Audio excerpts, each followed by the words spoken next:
What's up, dude? Daddy Doan. What's going on? So what are we talking about today, man? The king, dude. Marneus Calgar Best deck for in the the format. Cubs, man. Best deck in the format. um, yeah, Redless blue farm. Redless Blue Farm, Rizless Blue Farm. Um, Rizless blue farm. I don't know. I Hero guess I card. guess Dot just deck. like start out like tell me what attracts you to the deck. Tell me what what's the appeal. Do real reason? Do you want the real reason? Yeah. Marneus is a bald king, and so am I. So, And I decided I was only going to play a bald commander. I I also lost my hair by being torn apart by Tyranids, and as one now I'm does. joking. Yeah, yeah. As one does. No, I don't. Why? Actually, you know what? No joke. I could be wrong in this. I believe there is another cEDH player with alopecia who also plays Marneus, and I wonder if there's something about that. There's Like I something. ran into a.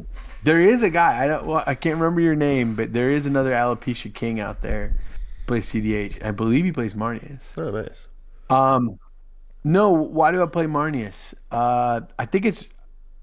I just think it's really good, and I have fun playing it. So that's it. I just watched Kellen on Casting Cost talking about it. Yeah, Dargo, yeah, Mardu, Tim Dargo, and I was like, and yet, I liked the point that Kellen made where he was just like, people who perseverate and kind of obsess over like deck choices, or when you look at your comments, sometimes your mocks feel and people are like, hey, I noticed you're playing blank instead of blank, or why blank, and a lot of us just feel like there's not I don't not every card choice is objectively optimal for every player. Like certain cards are better in certain players' hands, and yeah. so there's some certain deck choices I would say I would not recommend for other people that I play in my Marnius list, but they're really um, powerful in my hands with my comfort level. So I'm kind of leveraging some things I feel confident about as a player. I've played with you enough and worked on decks with you a bunch.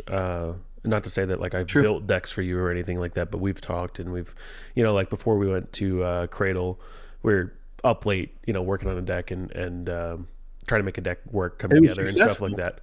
Sure, yeah, but I I get your style of just you're like this card just feels right. It just feels good or whatever. Yeah. It doesn't matter if it's like technically perfect or does Datadog have a article on like how the win rate's really really high with that card in your deck or what? Like you don't care about any of that Yeah. stuff. You No. you know I think like uh, I think the standout example of that was we were working on at the time Ishai Thras, right? Yeah. And I was like, dude, just play Yoshi. Like, I think it'll just like make everything cleaner, smoother, all that kind of stuff. And you're like, okay, I think that's right. And then we were talking about like Ether Channeler, and then I said, hey, I think you should run it. Like, you're already on Kitten. It kind of like works. And then in the middle of the tournament, you're like, dude, I just totally like railroaded a guy with Ether Channeler, and like it like totally like saved my ass. And Yeah. like that card's like fine if like you read the card and you're like it's okay I guess, but in the certain deck, like I think Marnius offers a lot of opportunities for cards like that. Maybe not that one in particular, but Ocelot Pride would be an example of a card I would say. Stride Hanger. Striding Automaton. The times when I played Felia, there's certain cards that like in other decks or other in a vacuum or objectively, they just don't really look too good on paper. But Right. Striding Automaton, love it. I wouldn't leave home without it. It's cool. I like it. Yeah. Three colorless mana is really easy to cast, you know, in our format. I just love it. I So love it. I've I seen would you not play it. I've seen you play lots of different commanders. Would you say you're like pretty partner averse? Ooh. No, I do.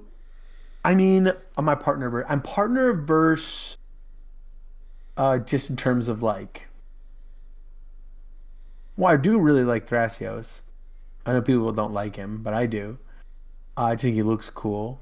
I know it's objectively correct to play a partner, even if the partner is like a piece of cardboard like Like it does Sidar or nothing. Tana Yeah. because Bruce, Tarl, because I do believe that it is objectively correct to have one. It's like the Gigantha thing. Like if you have an extra card in your starting hand, it's probably better. Yeah, or you're just So I expanding do your color identity in a favorable sure, way or yeah, sure. It's like, but Mhm. then but I do like as an artist,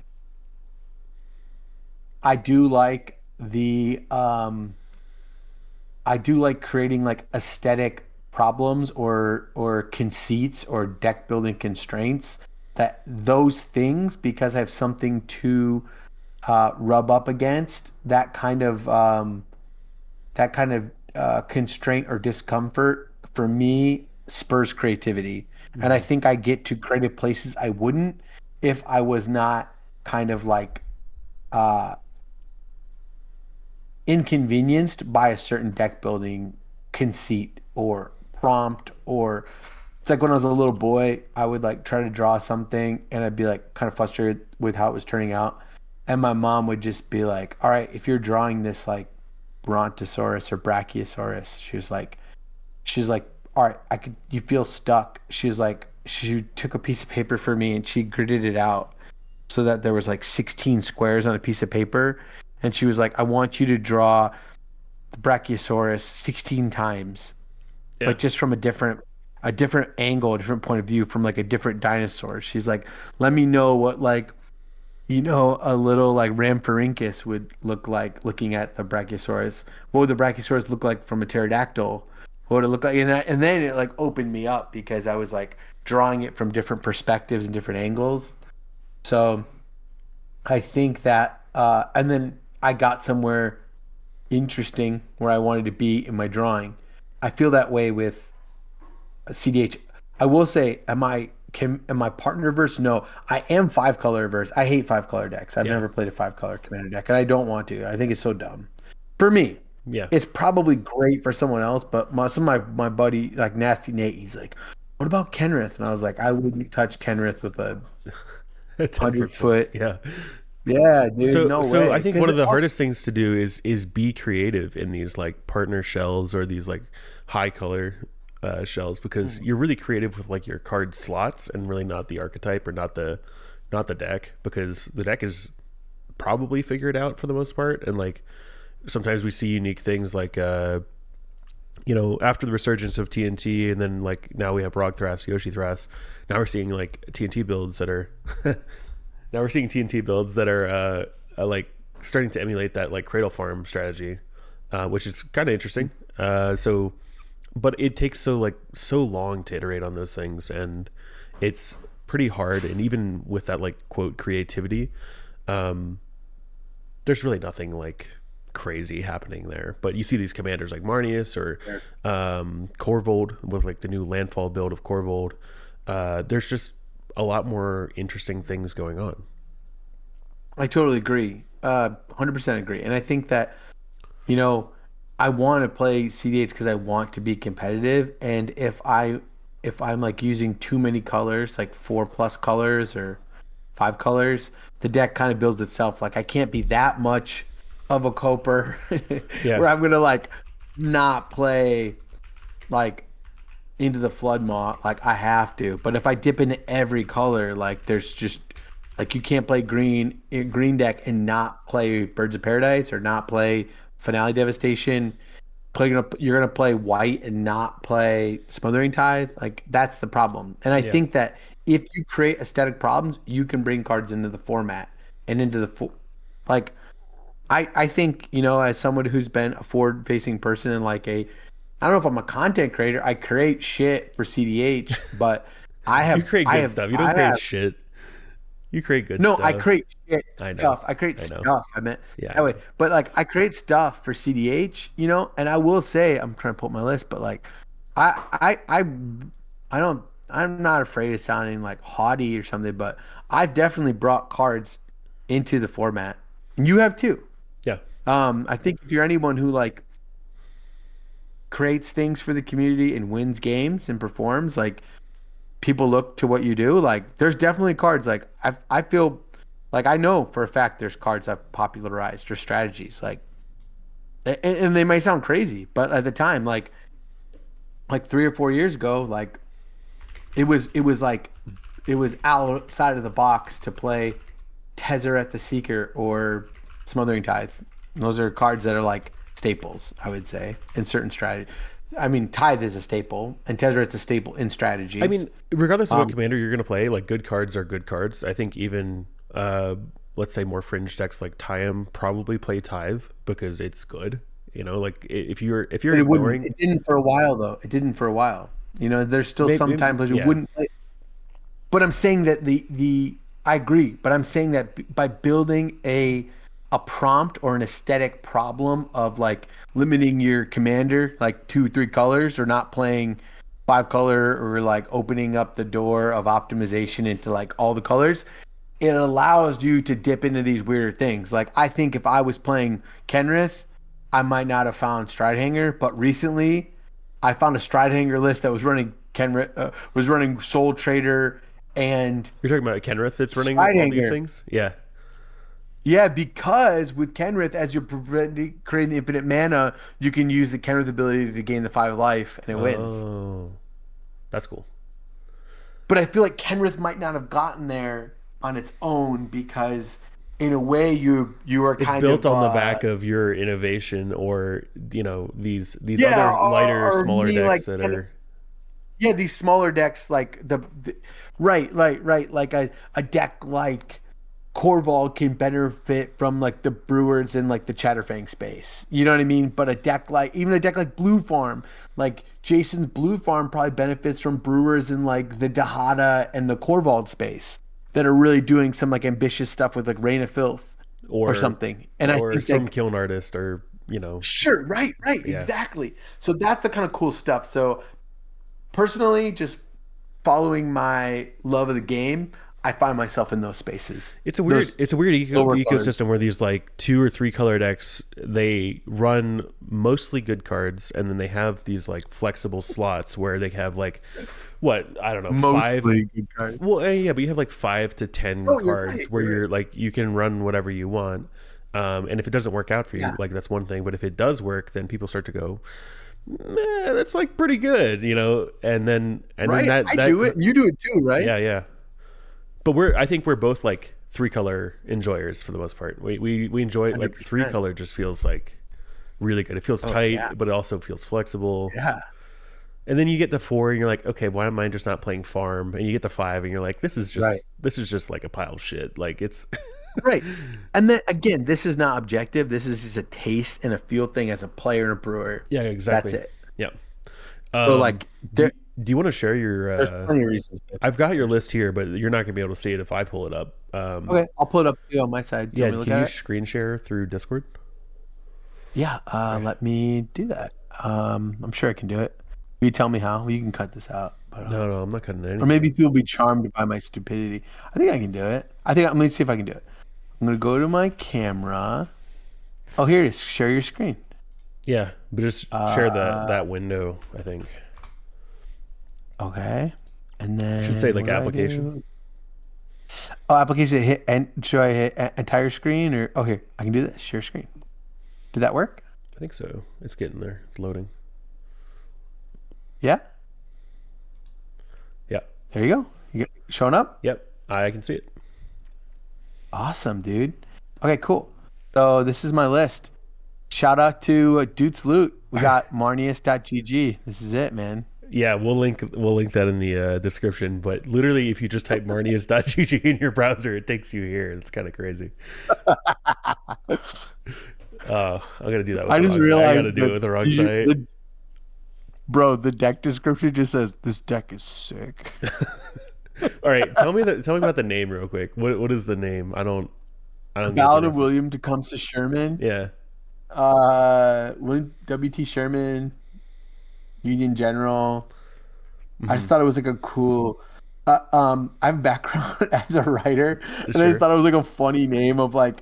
I was like, I just had to give like weird names to my decks, so I just can't help myself. It's just too fun. So, I just like wanted to name. Sometimes I name it as if it's like, what would I name this if it was like a short story collection or a poetry Hmm. collection? I thought the Ballad of William Tecumseh Sherman is like kind of ambiguous, but also like it's like poetic and wistful, but also like militaristic. So I thought it was like kind of perfect. Yeah.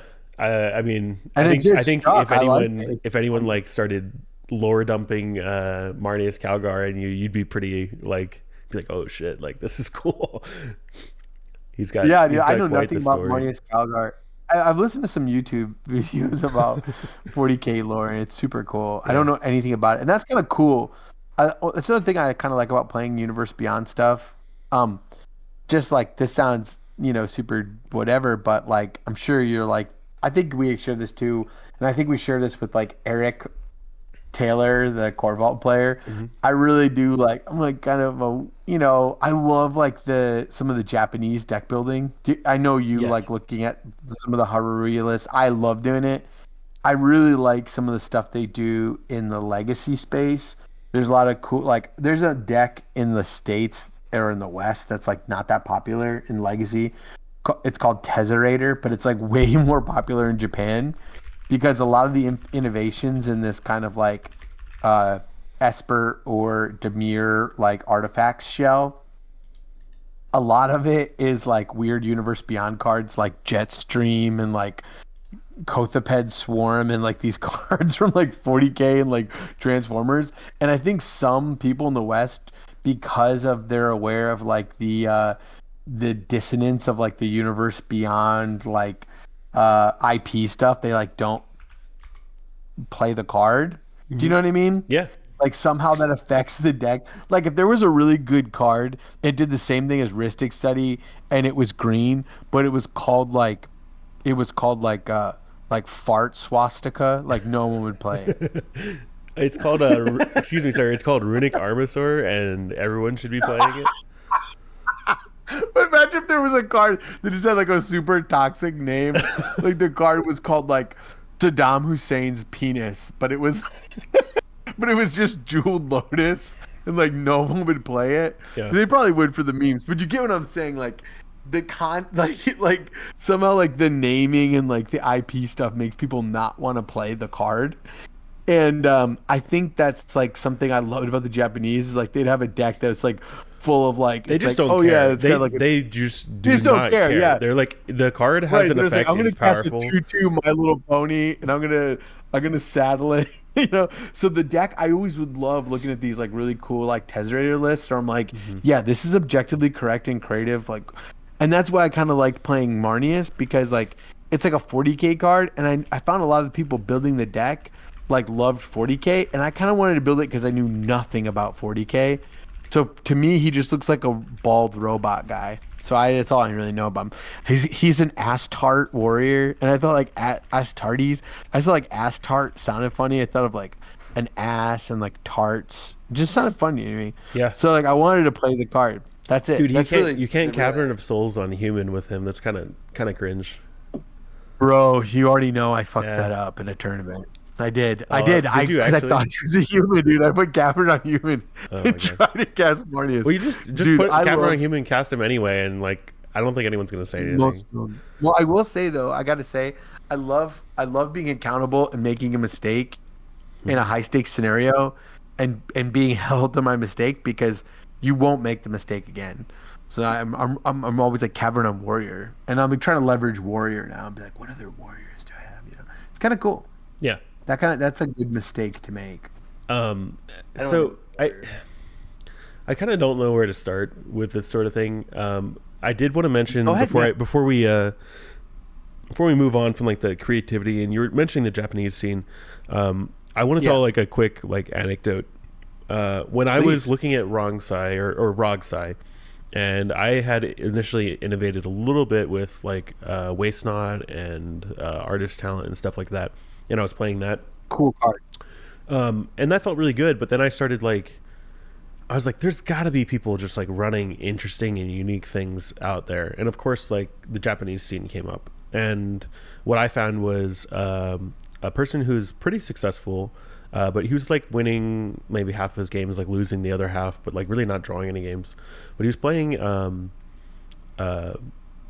freaking Thassa's Oracle Leveler as his only two creatures in Rogsite. And I'm just like, oh, that's kind of gas. Like there's that red transmute spell, and there's several, yeah. no, but it does both at one time. So like he just has to Right, resolve it's that one Divergent spell. Transformation or something. I know the card. Yeah, it's super cool.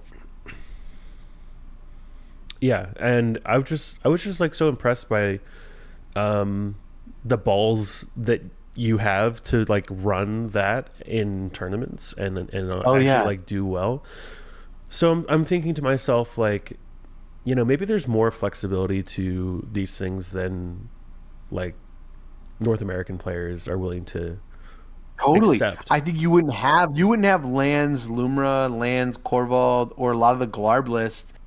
Like those decks can run because the Japanese walked. Like like you and I will say, were some of the earliest Glarb brewers in the States, I would say. And I know it's because we both saw that like God of Commander Glarb list, and we're like, oh, cool, like I could do something with this. Like this is sick, you know. And like I know that like the Lance Corvold guys would not be shy to say like, oh yeah, we definitely were inspired by like the Japanese Lance Corvold stuff. Yeah. Yep. And It's cool. It's it's cool. just like it's just it's inspiring to see other players do things and take risks and um, all of those things and I want to be one of those players. I want to prove that like there's cards that we're not playing that should be played probably. Oh, 100%. And it's okay to be wrong. Look at this. If you scroll down, look at the junk heap of all the cards that have like come in and out of my deck. Yeah, I keep them all here because I want to think about them. yeah. This is the boneyard, dude. Things have come in and things have come out. And you know what? The meta changes. The meta is a moving thing. It's a living organism. And there are times when these certain cards come in clutch. There's times when certain cards that gotta go. You know what I mean? And this is evidence of that. There's been times where like I've been like, oh yeah, Braids is fucking hot right now. Yeah. Or there's like times where it's like, oh yeah, like this meta calls for Vanquish the Horde and Volatile Stormdrake or something. And then there's time when the meta is not about that. There's times, and then there's cards that are like brewable that never get in the fold. If I was still on the keys, I wanted to try Insight Engine, but it's not time right now. I was like, well, I would be on Insight Engine if I was still on like Repurposing Bay. I don't know if it's even in here anymore, but Repurposing Bay was like a maybe board card, Yeah. And I think don't be afraid to be wrong too. Like there's certain things I'm wrong. I tried I saw Jamulet in Blue Farm and I really liked it. Shout out Diet to Chromux. yeah, Diet Chromox. Shout out to all the homies in Oklahoma. Some of the Oklahoma players I played at the Heisenberg were on Jamulet. I thought it looked good in Blue Farm. I tried it in this deck. It wasn't right because I was like, well, I really want to go like 1-3 a lot. It wasn't right. I think a lot of the I'm not point of this ashamed is of that you're testing and you're iterating on the deck, and Sure, part of yeah. that is like you can't just change 10 cards and then put 10 new cards in and then go, well, let's see what happens, right?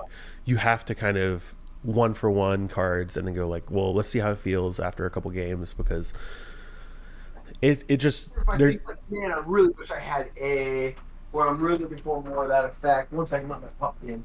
Not healthy. And then, we'll come back to the mic. But yeah, sometimes you just gotta like try stuff out and be wrong and don't be too sentimental. Like there were times where like I really felt like I had to go fast and explode. I upped my artifact count and I was trying out Mishra's Workshop. And it had the effect I thought it did. It was feast or famine. Like sometimes it was crazy.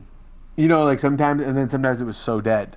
But there were times where it enabled like turn 1 rings, which is awesome. Another card I tried out, like just some brew space, like Seed of the Synod and Vault of Whispers I'm trying out. And they've been pretty good. It actually did the thing.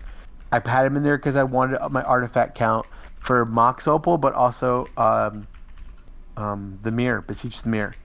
And in Buffalo, it did the thing. Like I actually got to sack the Vault of Whispers to the beseech and win when I needed to, and I was like, okay, cool. I was like, Yeah. you know, Yeah. I so stuff guess like that's cool. like let's start by like talking about like early game. Like what are you looking for, and Yeah. like how does the how does that like look for you? And like I guess like opening hand and Hmm. like Yeah. turn one Ocelot Pride doesn't really do anything, right? But like it looks like a one mana, No. like one drop, right? So Yeah. I think there's a little Good bit of call. things like that that we need to talk about. Yeah, but I would keep if I had like turn one Ocelot Pride into like a turn two Lotho. That's a little sexier because I'm like, fuck, if I can get this thing online and I can start if I got the city's blessing is way easier to achieve than you think. That's what I will say. Yeah. Um Stuff like that, and I could be putting out false information for the envy, so people are gonna try to overcorrect and kill my Ocelot Pride, or I could be telling the truth. You have to find out. No, but I do think there's like a hand I kept recently that was like it had Ocelot Pride and Mockingbird and like Totaro Taro or something, and I was kind of like, okay, there's something There's something here. there. Yeah. It was like a five or something, but I was like, okay, this is kind of cool because if I and I was able, I had like I ended up getting a card for Chromox or something, right? So I was able to like have a turn one Ocelot Pride with a Mockingbird that was another Ocelot Pride. So, and it was very quickly by turn three, I had the city's blessing, you know, and and during my end step, I triggered the Totaro Taro. I made extra cats and I made an extra tap treasure. It's pretty interesting. Um, Maybe they untapped it. I can't recall. I don't recall if it was a Lotho or Totaro Taro. It was one of the two, Hmm. but it was kind of all. This is all to say that like uh the deck itself has inherent. What am I looking for? The Yep. deck itself has inherent synergies with itself. Think of it as like there's a deck. It's not very popular, but I'd say it's a third tier three deck in Legacy. But there is like a an Azorius plus energy deck in Legacy, and I would say this kind of plays like that, where it's like some of the cards have an inherent synergy together, Yep. um, and the commander um, only enhances the synergies of the deck. So let's talk I about actually, that for a second. yeah, Let's actually just talk about Marneus for a second. So Marneus is yeah, a 5 mana commander. He's 2 and yep, Esper. two and So Esper. he's a Astartes warrior. Astartes warrior. He's he's an Astart. Yep. Uh, Double strike, which is cool. He's a 3/5, basically unkillable by bowmasters, which is sick. Yeah, Um, he says whenever he is one or master more technician. tokens enter the battlefield under your control, draw a card, which is probably the main text on the card for you, right? Sure. Yep. And then he also has an And then he has ability. chapter master. Yeah, he has an ability to create 2 tokens, and then that draws you 1 card, but that's 6 mana. So if you make infinite mana or whatever, it's an outlet, but I don't think that's quite the goal of your deck is to make infinite mana. No, Yeah, but it is cool to have. I remember versions It's of the one of deck the when we were few. running like Forensic Gadgeteer and Basalt, and just be like, oh, Yeah, I I don't could like make that kind infinite. of stuff. Yeah, It's not for me, but I do see the value in it. Again, that's in the boneyard. I've tried it. It's cool. One of my friends, shout out to Larry from Sleeves and Dweebs. He kind of got onto the deck in the beginning. Just I drew the playmat and I just had so much fun drawing it. I drew it as like kind of like a bootleg Cable from X-Men, and it was super fun to draw. And then the drawing made me want to play it. But the yeah, cool thing is that he's on like Bomberman shit, and like that's cool. It's not for me. And then shout out to another big Marneus player around here is Andre. He plays in the Philly area, New Jersey, and he plays like Heliod Ballista in the deck, and like more power to those people who want to do infinite mana shit. But for me, for me personally, um, this is just it's just an outlet, but it's not. That's not the main. It's not plan A. And this Like is I exactly don't what we really. were talking about with like the flexibility of these like 3 color builds where you can go directly towards the combo of make infinite mana, draw your deck, that sort of thing. Um, Yeah, and that's fine. But like, it's fine. are you taking opportunities away from yourself for like what happens between making infinite mana and Yeah, like winning the game or like the early game? true. I think you And might it be. really would. I would caution people too about infinite mana combos at this until the meta changes and until something big shakeup happens. And I hope it doesn't. But just like beware of if you've got an infinite combo that procs Ristic Study, just be wary. You don't want to be the goon who like Like RX Salvagers and LED will constantly proc Ristic Study, right? yeah, it's like a food chain does. Yeah. So you gotta be careful with stuff like that. I would just say personally, just because like I was at a table where somebody jammed into like two of my smothering tithes with like a stellarly and they couldn't get there. And I like I won and it felt scummy because you're Yeah. just like, Yeah. you don't want to You be the just tried to guy push who through a like, win and like now I have I omniscience. just teammate somebody. Yeah, exactly. And my opponent, it was funny. They were just like, "You said you couldn't win." I was like, "That was 86 treasures ago." I was like, 86 treasures ago, I couldn't win. Right, But right, right. now I I can think I win. can put something together But now. I'm pretty sure, but I can put something together now. um so the other thing I would caution to your point like about just like jamming infinite combos, like if you throw a Basalt Monolith in this deck, there's really no reason for you to not play it, but what's the chance that you're going to be up against a Kinnan and they copy your Basalt Monolith? Like you might start enabling things for other players where you're not It would quite at A blow. plus B yet, and then they Oh, could dude, it just would take advantage of blow. your combo pieces. Yeah, recently I was in a pod where somebody uh, got a Kinnan player there because they had I can't remember. They played some combo piece that filtered the mana, and then the Kinnan player Mirage mirrored it, and it just like it was bad. You know what I mean? So we've talked about it before. You don't want to leave stuff hanging. So I think the stuff I play is like kind of like generically good or objectively bad in other decks. Ocelot Pride, objectively bad. There's been times where people like come down and they're just like there'll be a bowmaster and they're just kind of like, do I even hit the Ocelot? They just like don't even care about. It's like a free kill, and they're like, "I'll just hit blue farm in the face." Can you make additional Orc Army tokens with Ocelot Pride? Is that does that work? Yeah, the only way it works is Because they don't have like power toughness, right? no, no. Let me think about it. I want to say yes, but the answer is probably no. You'd have to amass, and the trigger would have to. You have to like Maybe you say I don't know. Let's get a judge in here. I would say you'd have to like sack the army in response to the Ocelot Pride end his turn you can trigger have that more would than one double all amass because like amass token. Oh, really? Technically you can, but not from an amass ability. But I think the problem with the amass tokens is that unless you have something buffing them, they're 0/0s, right?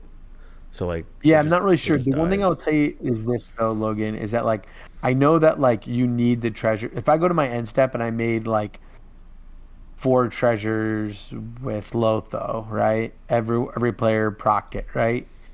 I go to my end step. If those four treasures are around, the Ocelot will double all the treasures. Yeah, And it's like Ocelot Pride, again, it's like it's not that good on its own, but it just like it's one mana. The opportunity it's good cost is enough. so low. It's one fucking mana, dude. It's one Yeah, mana, you can and like, Mockingbird it and too. you can Mockingbird it. It just does enough with like You everything. can tutor off Ranger It Captain. does That's enough. really really cool. Oh yeah, I always get it off Ranger Captain. I got a couple good pulls with Ranger Captain. I've got uh Esper, I've got Ocelot, I got Mockingbird. It's for a deck outside of green, it's got some good hits. Hmm. Um, and talk about like just like little baby synergies, like Warren Soul Trader. It doesn't just combo with the Stride Hanger Automaton.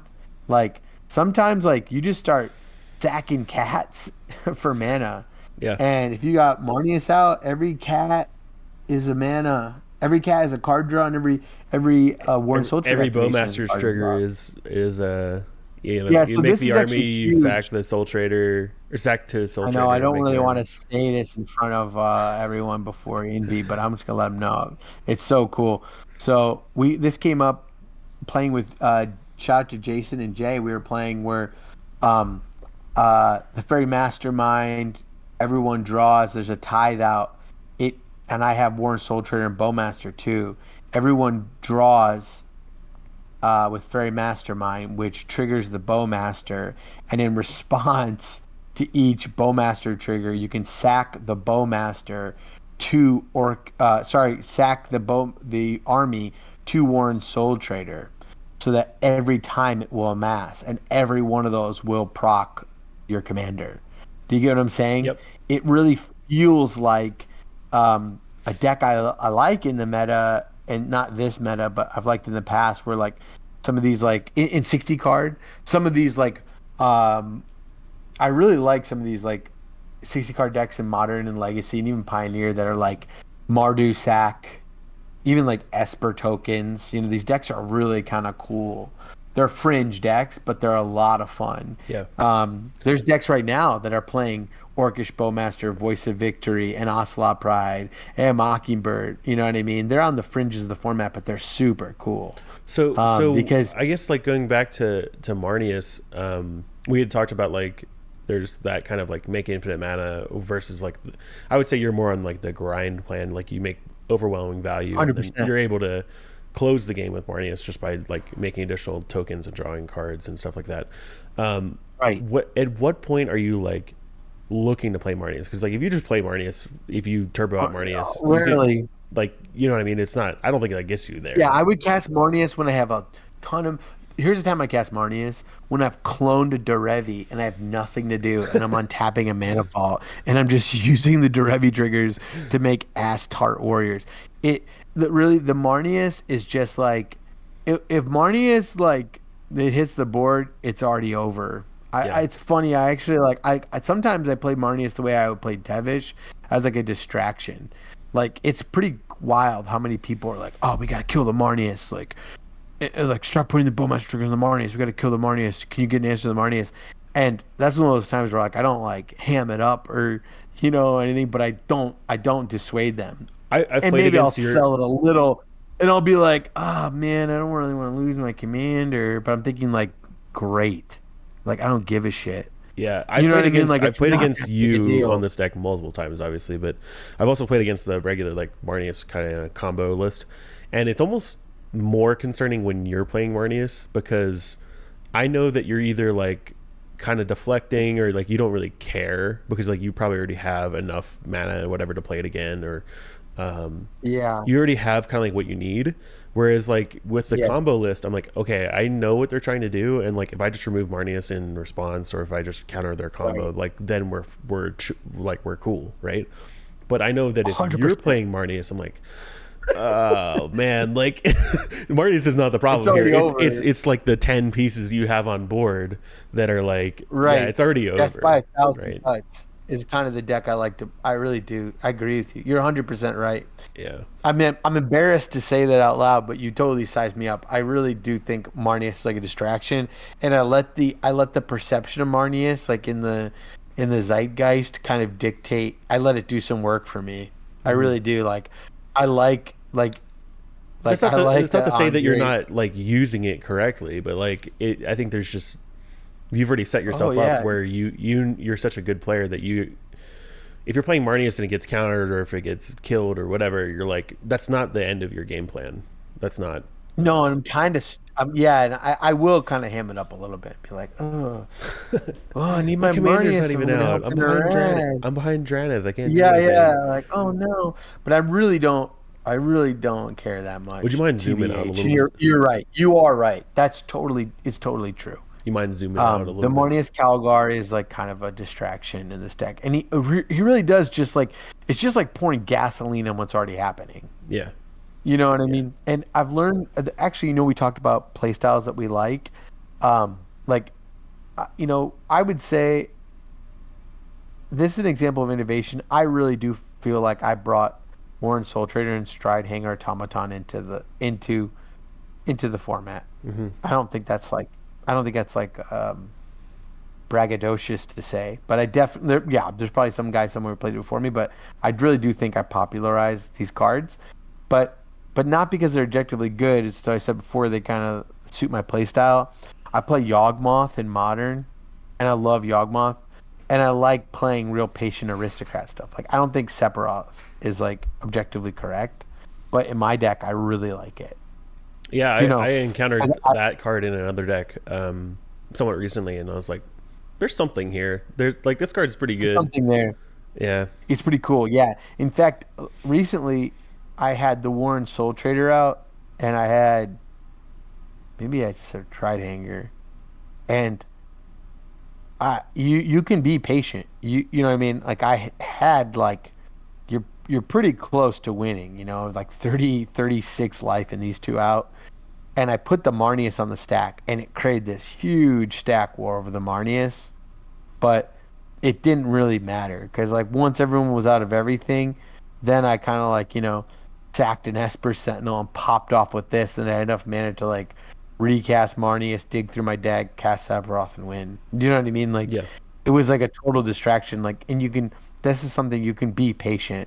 It's like the Yawgmoth deck. Like you get the the young wolves out, and you have Sulapar Cutthroat, and you don't have to pull the trigger. You just wait for them. You wait for someone else to try to do something, and then activate on top of them, and then wait for someone to do it again, and then activate on top of that, and you just spam activations yeah. on top. Like, and they'll never And it's that's strange because like it's really hard. you don't You gotta be necessarily patient. need flash speed to make that work. Like because they're just activations, you can do them at flash speed. There's no like as a sorcery, you don't need a hard flash enabler to make that work. And I think that's No. really really powerful. Just cards that kind of Yeah. inherently give you something to do at flash speed or like keep going on top, keep going on top. Agreed. And the Fairy Mastermind, Orcish Bowmaster, Warren Soldier tithe thing, that works like the tithe doubler or the cost reducer for Mastermind. Right. It's bound by mana, but then you start popping Well, it's off. bound And by it's your life total really too. that's what I'm saying. It's only bound by your life total, but if you got Sephiroth, they're dead. You know what I Right, mean? right, Like, right. and and if you got your commander out, like you're drawing through your deck, you're gonna hit the High Fae or the Valley Flood Caller or the Born or something, and then they're dead. So The remind me, Exalted Sunborn Sephiroth, does when like he gets you get like an emblem that's like the Blood Artist effect when he flips. yeah. So ETB he has like sack a creature, draw a card, and then with Yeah. 4 creatures die if it's the fourth time, and then he has a Blood Artist effect. But notably, it's target, so it doesn't get around the One Ring. But that's okay because you really just want to. You'll find a way to win because he just basically is going to make a Blood Artist effect with Warren Soul Trader. So the Warren Soul Trader is you pay 1 life and you sack another creature and you create a treasure. And so basically you're trading light with the Stride Hanger Automaton. You'll make the treasure, and then the Stride Hanger will make a Thopter, and then you'll sack the Thopter to make a treasure, which will make a Thopter. And so basically you're trading a life for a treasure. So you can go up, you can go treasure positive, Thopter neutral, and just pay life for treasures. But if you have a Blood Artist effect, you'll stay even keel. But if someone doesn't have One Ring protection, you'll just like Aetherflux channel or just like nuke them in the face with Sephiroth. But most importantly is we talked about just like activating on top and activating on top. You can like kill enough Thopters that like it's really hard to interact. Like once they point the bolt at Sephiroth, you can just activate on top of it, and then proc Sephiroth to flip, and then you have an emblem. And an emblem is incredibly hard to deal with. So Well, that's really it's why not hard to deal with. You cannot interact with an emblem. you cannot deal with it. I don't. You can't like pithing needle it No. or like a disruptor flute it. It's really really hard. It's really interesting. So that's one thing I'm just trying out. And it actually worked. I think so many people were like ready for. So many people were kind of like wary of the Fairy Mastermind shit, and so many people were wary of like just Marneus shit or wary of like Thoracle. That I think in my last tournament, no, I don't think, I know for a fact, all four of my wins in Swiss were Sephiroth based. Wow. All four were like Stridehanger Sephiroth, like aristocrat, I dude. like that he doesn't die to like bowmasters and like random things, kind of like No, the Zulaport does. Even though yeah, Zulaport might be it, technically better, but like it just, like he's got a good stat line. He's not that expensive. He has a unique yeah, effect. He kind of like lets you draw cards. I think yeah. yeah, it makes a lot of sense. He's uniquely more powerful on an empty board, and I think that's one thing I think about this deck is that like things, in the words of Chinuya Chebe, things fall apart, dude. Like be ready for shit, the wheels to come off. Be ready for, like, if you want to be a good player, be ready for like somebody to just do something chaotic. It happens. Like, Hmm. don't get tilted. Like, just like weather the storm. The player who can like keep the shit together and not be tilted, the player with the least tilt and the greatest ability to fucking, like throw all the marbles back in their suitcase is gonna win the game, because weird shit will happen. Like, not everyone's making optimal plays. That's why cEDH is so cool. We're trying to like be as competitive as possible and optimize as possible with like the human element. Like, we have four human beings who are like human. You know what I mean? We have divine souls with dying bodies, and like the human comedy adds something to this. So Yeah. like having cards that are uniquely powerful instead of just like pure synergy or something else. Like, I don't like Archivist of Ogma does nothing for my deck. It's like the biggest outlier. It's just uniquely powerful. It's just good. I thought about it's just so it's so dang good. I can't cut it.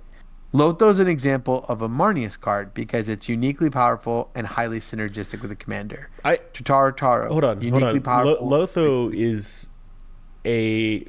I would say in anything that's Orzhov plus, Lotho is uncuttable at the moment.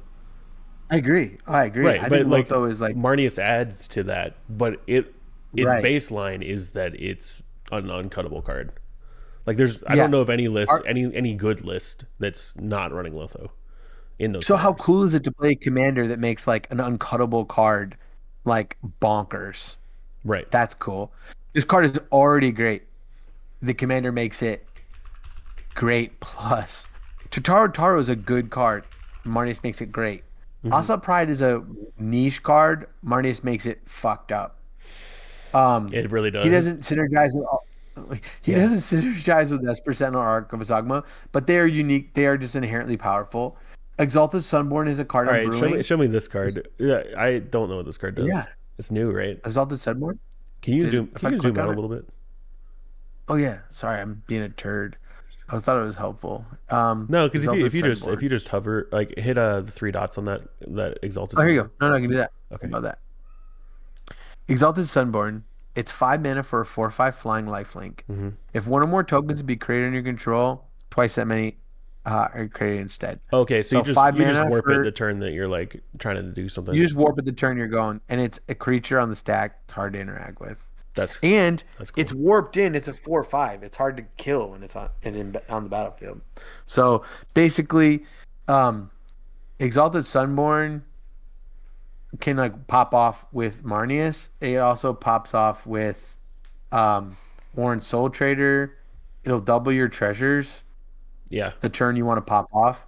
It will double the tithe treasures with Fairy Mastermind, and you draw out your opponents, and then you're at flash speed, and then I know you said you're you know what I brewing mean? this card. I don't think this card's coming out.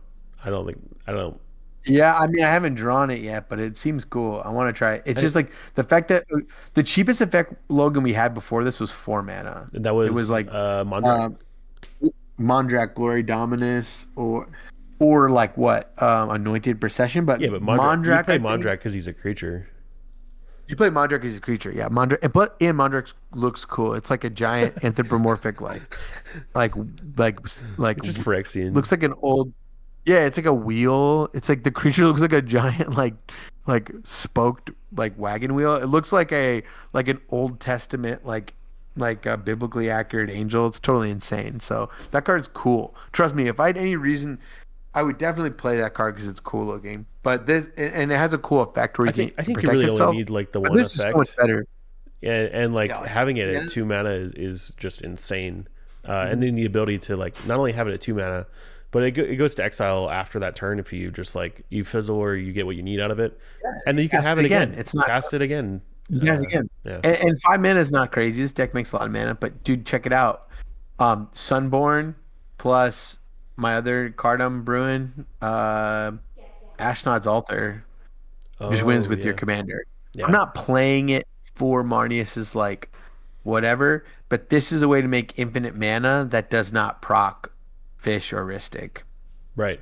No, I think Because Ashnod's is good because you just have like a lot of little tokens yeah, and so if stuff you you can. activate his chapter, you're right. If you activate Chapter Master, you make 4 guys. Yeah. And then 4 guys is 8 mana. And then you have infinite colorless mana and infinite card draw. You'll find a way to win. So I think that's you'll why I'm find a way trying to win. to. You'll find a way to win. So that card synergizes with Ocelot Pride, Tataru, Lotho, even Voice of Victory, Warren Soul Trader, Stride Hanger, enough things at 2 mana. It's the best rate we've ever had on this effect, so it's worth trying. Gren, you're right. I don't think it's coming out. I haven't cast it yet. I'm excited and thankful. Let's get to the most important thing, Logan. I pulled the most blinged version of it. I pulled like the Japanese Oh, showcase, sick. and so of course I'm not cutting it. Let's Well, be the other real. the other thing is, and what I'm looking for in cards like this is it worth tutoring for? And because the warp cost is so low, I think the answer is actually yes. Because Yeah, otherwise, like if you're like demonic tutoring for like a Mondrak, that's like a 6 mana I know. investment, and then you have to have mana afterwards to do something. Whereas this, if This you is for it's 4 mana with the demonic tutor, it's 3 mana with a vamp tutor or imp seal, right? Like, yeah, and we were off, and I think you and I we both said this was off mic, but I wanted in the video that like we're both pretty high on some of these warp effects because in our format at least like there's the turn you're looking to go for it, and like because this effect is not really like built for cEDH, but cEDH is kind of benefiting from it. I think more people should just almost like going back and reading every card with like initiative. I think you should go back and read every card with warp yeah, because you have by far the cheapest rate on some of the most powerful effects in our format ever right now. Like I was like shocked just looking through bulk last night. I was like getting ready for bed and getting ready for this video and I was like getting my deck together and I was looking through my cards from the new set and there's an uncommon that's a 1 mana blood artist yeah. and it For procs off of artifacts. And mhm. I'm like, are you kidding me? Like, there's a Marionette Apprenticed Blood Artist effect at 1 mana now.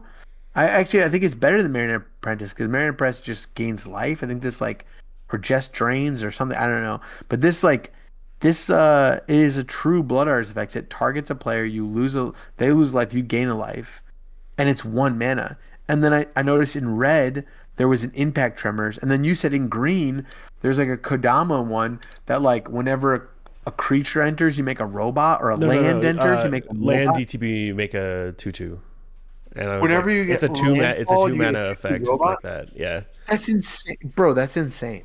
yeah. So you It's have just like another spring heart. It's another like right, uh, you have a spring guard and what a is it? Tugu Zendikar's effect at Royal, I think warp. is that card.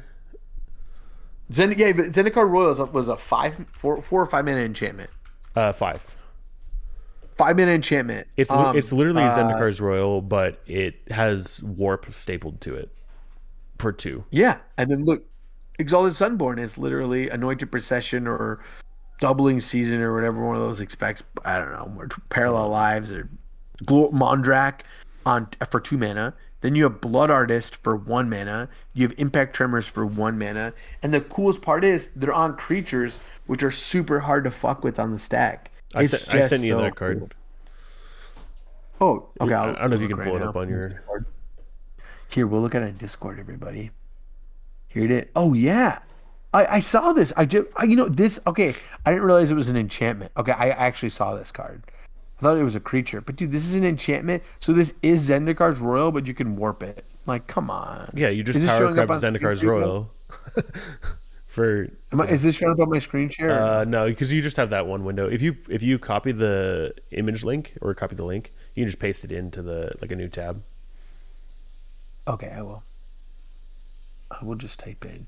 What's it called? Use social engineering? Yeah. Use social engineering. Kind of a weird term. Here it is. Edge of Eternities. Card's sick. But see what I mean? And then this is sick. You have a 5-minute enchantment that does the thing the turn you want to do it. The card I was talking about was called Susarian Voidborn. Great name. Type in Voidborn. Look at this card. Whenever this creature or another Susurian creature Voidborn. artifact you control dies, target opponent loses one, you gain one.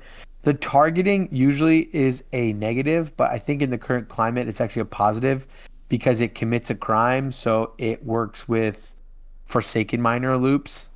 This is Jeez. sick. That's At crazy. one, so let's put it this way: Caesarian Voidborn, Carrion Feeder or Viscera Seer, and Forsaken Miner is 3 mana, a I three think mana there's pile. probably a like a mono black Sephiroth deck floating around that's probably not that bad. I know I built it. Oh no. We'll talk about it All later. right. I I'll guess play just it going in back to the league. go. Let's go back to Let's go back to Marneus. Marneus. Yeah, Sorry, let's go. we're just high on warp. Go back and weird all the warp stuff. I think it's better than you think. That's just my That's hot cool. take. It's not that hot. All right. So the one thing I'm taking away from this so far is that like Yeah, this is really an Esper creatures list. Because you have so yeah, many things that just like positively interact with each other. A lot of yeah, overlapping synergies where you don't need the commander, but the commander really just sends you over the top if you're able to cast and yeah. resolve. Accentuate. Yeah, I don't think really any other Esper commander does this. Like Tivit is not an Esper no, creatures deck. Like no. Malcolm He's artifact. Timna really isn't even either, even though they run so like some pirates. Um, It's a Delmy deck, Maybe we've got but like it's not really. Rafine is like a little bit of a creature deck, but it's not Yeah, attacking things in a way that this deck is. no. Bean's cool, no doubt. But I played. I won. I won an art. I qualified for the San Diego DreamHack RCQ by playing Rafine. That deck is sick, Oh, dude. cool. But yeah, no. But I agree with you. That this is a creatures deck, and I think creatures are excellent. I'm opting for impersonator over Metamorph. metamorph because it can be a smothering tithe. I I think I just think love that's I smothering. think that's correct. Like Metamorph Plus, is. this look how cool this art is, I dude. know This art I have is that version too in mine. it's very Um, handsome. all right, let's sorceries. I don't Good on see groceries. anything kind of out of the ordinary. Talk to me about New win. stuff. I'm trying out the Beseech. I like it. Okay, Granted, it's 2 casts, but whatever. Above my artifact count, and sometimes just like to the battlefield. It's just so powerful. I like it. Diabolic Intent. I mean, it's just such a powerful effect. And the Pride will give me some, and the Orc armies, like, and the Thopters. Like, things happen. I gives you got what you stuff to need. sack. Right. I don't have the sack fairy mastermind to it. Imp Seal is just a great card. Reanimate that's a taste card. I just think it can just steal games. Yeah, That's it. I feel like it's a It can lot steal of the games. same line as like Commandeer, where obviously they have very different effects and they're very different mana costs and all those things, but um, it kind of feels like yeah, it's a preference, but also like the ceiling is so incredibly high and the floor is so like Agreed. the floor And is I also think high, right? Because like if I keep a like a four with a commandeer in my hand and I'm like seat three, like okay, like you know what's the worst that could happen, right? yeah, I agree with you. And Logan, I think to your point is that like reanimate and commandeer both in like the um out of decontextualize and in the brewing space, they're like the two easiest spells to cut, you know? Hmm. They're just like, oh god, this blows.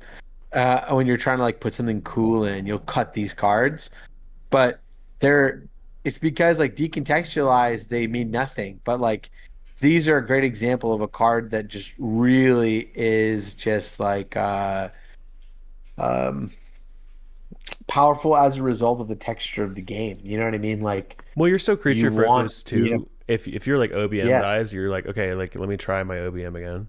Or yeah, or like Ocelot Pride you dies, and ping you're just like, hey, here it is again, and like, or something like this. Yeah, you're right. But Logan, it's also something where someone's like pings my, they clone my Ocelot Pride with their friction metamorph, and I'm like, great, I'll reanimate it and ping it back. You know what I mean? Because it really is like, oh, it kind of is like, they kill your bowmasters, right? And you're like, okay, well, here's my bowmasters again. right, Yeah, right. Because I mean, more we want to talk about like we talk about passing around like the initiative or the monarch. cEDH now is also like a mini game of passing around the bowmaster, like who has the bowmaster, you know? are you on the And final bowmaster in your deck? course, I'm the guy who coined the final the final blowmasters. Like we you and I were joking about. You had to have the final Yeah, you blowmaster. have two options Oh for yeah, the final bowmaster. You have imposter mech, and you have yeah. If you're in band, then you got to run the other one. But if you're machine gods. Simic, Yeah. machine gods, and just to be too coy, we're talking about imposter mech and machine gods. They're the bowmaster that doesn't get bowed back. It's the final bowmaster. It's kind of a Right. joke we make. Um, Yeah, and then I'm running on two wheels. Why? Games go long and I want to shuffle shit back. Also, why am I windfall and wheel? They just you can just like accidentally win the game with a bowmaster or tithe. Like What if you about wheel, what if about you protect your wheel and you have a tithe out, Logan. If like you silence yeah? and then you just wheel the tithe, That's it. It's you will over. win the It's game. over. It's over. It's over. You'll win the game. There's So, no doubt. so I have a question about Besiege. Like I understand you make a lot of tokens and it's easy to Yeah. do that. And I like Besiege as a card generally, but like I'm curious as to why you're not on Mnemonic Betrayal.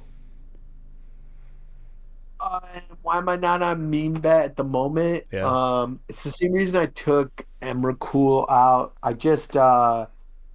I traded a little proactivity for late game inevitability. I feel like when I was more confident in like sitting back, um, and letting the game play out, I felt like meme bet and Emrakul, the Promise End, gave me a certain amount of like mid-range inevitability, and I've since cut them for more proactive cards um like the Beseech and what was the other card?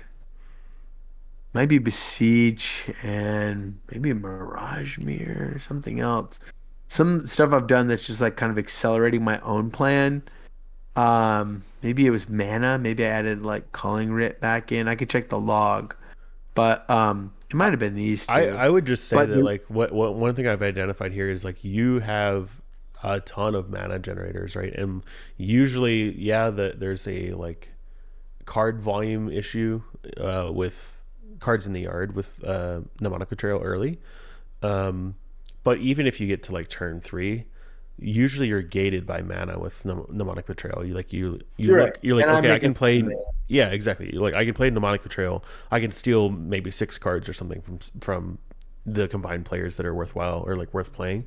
But then you're like you look down and you're like I don't have mana to do that. But I don't think that's the case with this deck. this So makes sense. I would be I agree careful with you. about like not running it. I don't know. Maybe that's just a I'm not preference running it. thing. Let's just Logan, I'll say this. I'm not running it now, but I'm not running it forever. Like it's one of my favorite cards. Yeah, I'm not running it at the moment, but I agree with you. Like, and it's a meta call. Like, yeah, for Envy, I could definitely see myself bringing it back. Like the that, games are going to probably run like long in Envy. They're going to yeah, have yeah, to. and But it's a place like, and there'll be better cards to eat on. yeah, You're not gonna like have it rotting in your hand when you're playing against like it's Swiss against like Elevere and like Parlay Salvala or something. You know what I mean? Like it'll do stuff. yeah. I did, yeah, Emrakul and that kind of when I felt like I needed to be faster and not just sit back and grind. Those cards got cut, Yeah, but I they're think that makes cut a lot for of now. sense. But they're not. Yeah, And this goes back That's to what we were about talking about, just like the maturity. flexibility, and you can change things up. You Yeah, can see what feels right at the time, and you can change based on like what tournament you're going to. You know, yeah, playing with totally, 64 totally. of the best players in the world, you might make some considerations there that you wouldn't otherwise Yeah, make for a 25 player $10 buy-in tournament, right? right, right. The commandeer gets a lot juicier envy, you know. Um, like a lot of people wonder like why I'm playing like dramatic reversal. I don't think you wonder. You No. play the card. It's excellent. I'm playing enough artifacts that rituals. It's honestly like the Wishclaw Talisman synergy is so powerful that it's worth it for me. Hmm. Um, you can activate Wishclaw and cast dramatic reversal, and then activate it again, which is pretty sick. Um, I really like it. Uh, I got some clones. I You mean, know I me. think most people know the downpour interaction with Marneus, but Oh yeah. basically So we'll the get way to it that too. Yeah, works, I don't think there's anything in source instance that's like no. groundbreaking or we're talking I about. think Dispel There's is nothing. probably the one that like a lot The of, weirdest thing is Dispel. I yeah, just this could be Days. It could also be Dispel. it can It be spell became pierce. Dispel. It could be Spell Pierce. It used to be Days only, or it has been Days when I was on the Surveillance, but now that I cut the Surveillance to add the artifact lands, to add the Yeah. siege, it's like he cut the Days to add the Seat of the Synod. He added the Synod to to cast the breach. He cast the Have dispel you to protect the breach. have you thought about Yeah. like, I don't think this is correct. I'm just curious to hear your opinion on So, it. But have you thought about like maybe strict serenade in that spot? uh, I've never really thought about that card. It could be good. Does it hit enchantments? No, it hits No. creatures, artifacts, and Uh, the planeswalkers. bane of my existence is the bane of my existence is Underworld Breach. It's the card I Yeah. lose. I keep Well, loose dispel doesn't data. hit that. I lose to Dispel doesn't do shit against it, Yeah. but Offer does. But Chain of Vapor does. Man, I gotta play more things that deal with fucking. Man, I get fucking got by Breach all the time. Um, I lose that card all the time. Guys, Breach is actually the I most wonder if powerful card you in the format. like. I think you could probably flex like dispel for like something stupid like Soul Cauldron.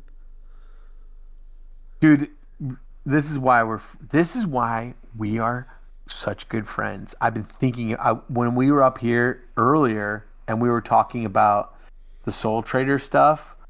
I was like thinking like, fuck, man, maybe I gotta find room for Soul. And I remember I was talking about Yawgmoth and like the Young Wolf Mm-hmm. shit. Mm-hmm. And I was like, man, maybe Soul Cauldron would be sick here because it cucks Breach. I can like Just you putting a kill my Soul captain Trader. under Soul Cauldron is like it's so hard to lose once you do that. Ranger Captain Soul Cauldron is the single like this it is the pinnacle You can put Soul of Trader under basic Soul Cauldron as energy. well, Yeah, yeah, right. That'd be sick. right? So you gives your Yeah, other creatures the Soul Trader ability. guys, we're adding Soul Cauldron to the maybe board. We'll see where it's going, but I really like that card. Yeah. Um, and especially artifacts is where I'm kind of taking the most risks right now. I'm trying some weird stuff out. Granted, I have 14 artifacts in Mox Opal. You probably think that's crazy, but You've got Sentinel, uh, and you've got the ability I to have make a Esper shit ton of Sentinel. I have treasures. Stride Hanger. I have. I consider Lotho and Totaro Taro as artifacts. So I've got one, two, three, four. I'll call Mhm. Soul Trader artifact five, and then I added two lands, six, seven, right? So seven. So I consider my artifact count 21. I even consider Smothering Tithe an artifact, right? Yeah. So 22. So it's more artifacts than it looks like. Oh, So if Ian sees this and wants to critique it, I'll be like, Ian, no, I swear to God, I have more. I actually, if you can go back up real quick to your creatures, Yeah, there's one thing I really want to talk about. I don't know if you've noticed this pattern as well. please. So, Stride Hanger Automaton. Let's hover that card for a sec.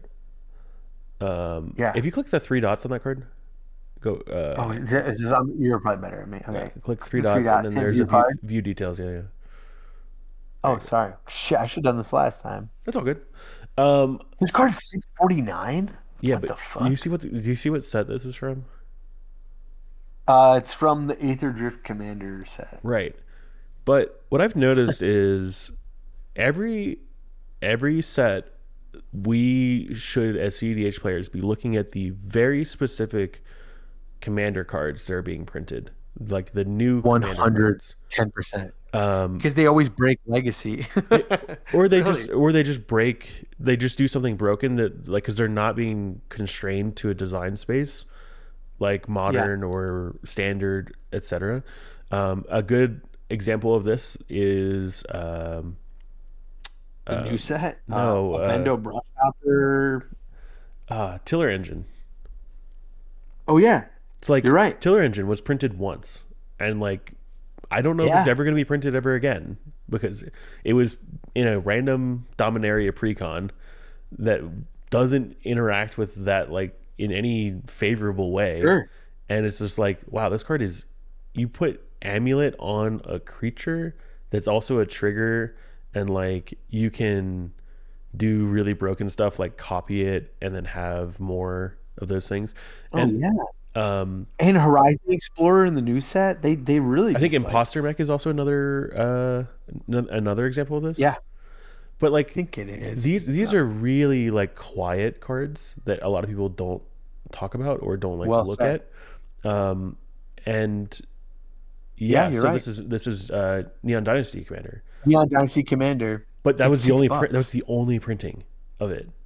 You could get it in Yeah, collector you're boxes right. or in This the was in the precon. same. This was in the same set that Shorakai came from. Correct. Yeah, the same deck It's actually. excellent. Same deck. That's what I mean. That same deck. Yeah. That's Um so cool. I agree, Logan. I totally agree. I always look through these things.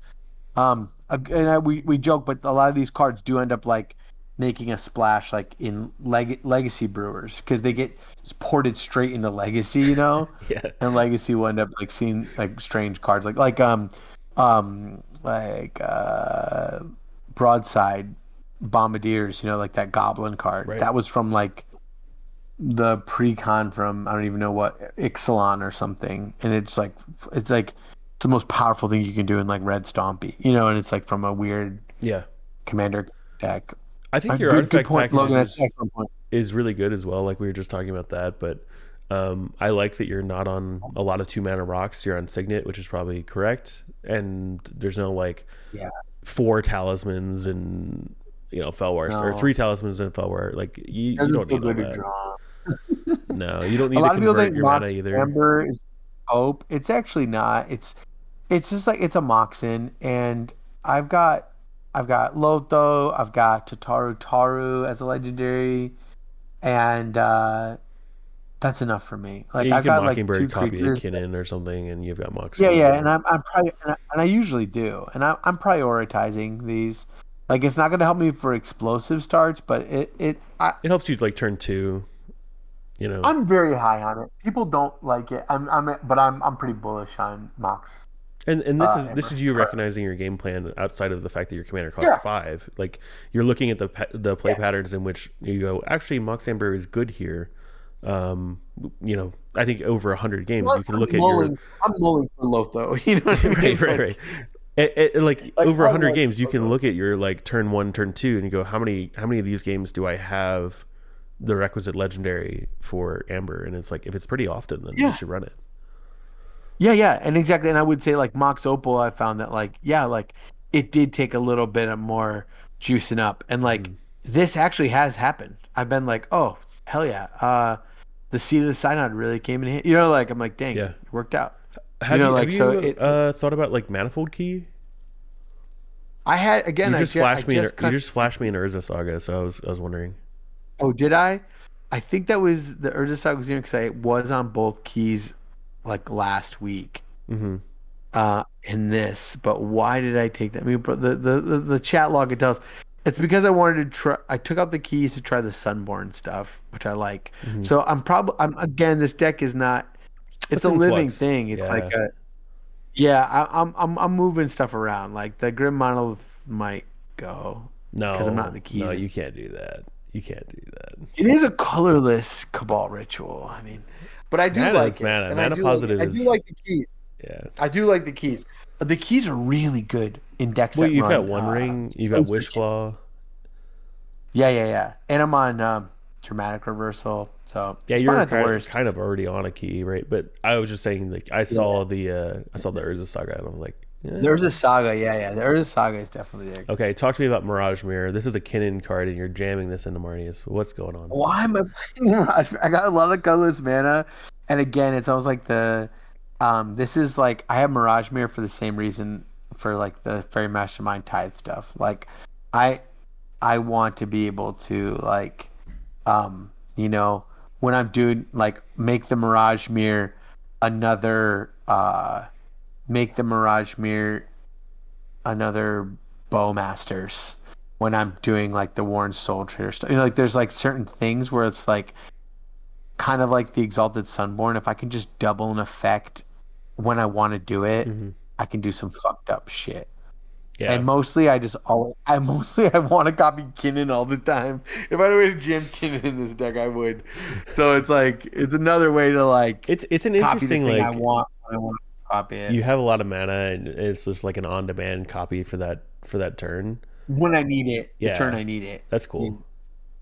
Like if like and it's a good example of a hero card where like you want to play cards that like um and from a political standpoint, it's like um there are it's always 3v1, you know? One person's pushing and three people are stopping them. Sometimes you're pushing and people are stopping you. But more often in the game, even if you're in a proactive deck, you have to learn to be collaborative and work with the other two players, you know? And uh part of there's a time where you guys have a share, yeah, everyone's trying to win, but part of winning at some point is not dying. And in that you have a shared goal. Hmm. And so that's the time when like people don't like amphibian downpour, but sometimes like, yeah, dude, like we're either gonna fucking die right now to a Boral Breeze Caller, or you let me rip this downpour and draw. I'm gonna draw 6 cards off of Marneus, but like Yeah, it's gotta happen, or we're I dead. love that Would you rather interaction have me with draw Downpour and six Marneus. cards?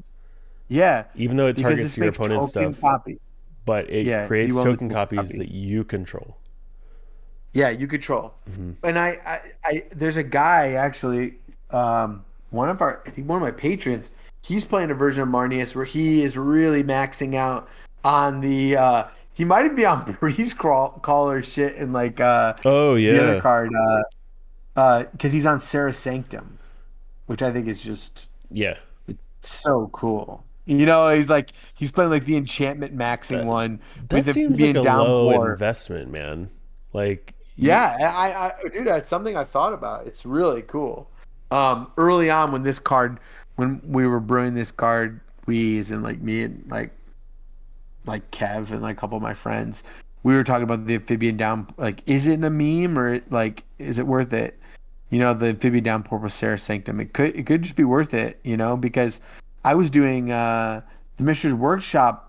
Where's the shop? The shop here? It's somewhere. Oh yeah. I can you don't know why imagine it's not just with the land. yeah. I was just thinking about that card actually. Yeah. I wasn't gonna mention it, but I was literally just thinking like, It's super is this a powerful. shop deck? Like maybe. Yeah, yeah. I had shops in here. I also had Friction Tower at a time. Like sometimes I was like, yeah, I really want to explode in mana, I'm and just these so are some impressed by things, you know. the amount of things that you've tested, and like I've even seen some of these cards. Like Oh, I know dude, you were playing Felia last time you've I played seen with them. you on this.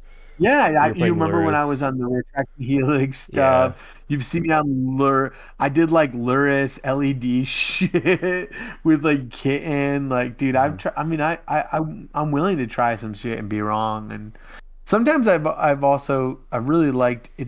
Again, it's just like sometimes like just cheesing them with an entomb. You know, like entomb reanimate, just like keeping it in there. So I would with keep like Tivit and Tomb in the deck and just like maybe sometimes I'm just gonna cheese even out in a your Tivit, deck, I you think know? you could probably run Sarah's Sanctum.